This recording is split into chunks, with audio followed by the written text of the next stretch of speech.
ঈদের 1 সপ্তাহ বাকি, অথচ গরু আসার নাম নেই। এটা হাজারীবাগ, অথচ এগুলো সব ভরে যায় সব সময়।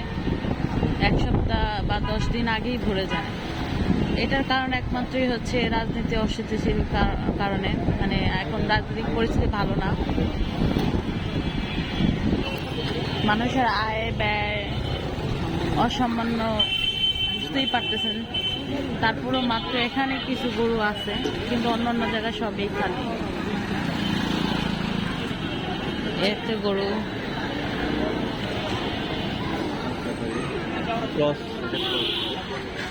মানুষ এতটুকুই খুশি, কিন্তু গরু নাই কোথাও। অস্ট্রেলিয়ানের সাথে না, আকাশ ব্যাপার। চাইলে নাম্বার নিয়ে যোগাযোগ করতে পারেন। এটা দেশাল আকাশ ব্যাপারই গরু।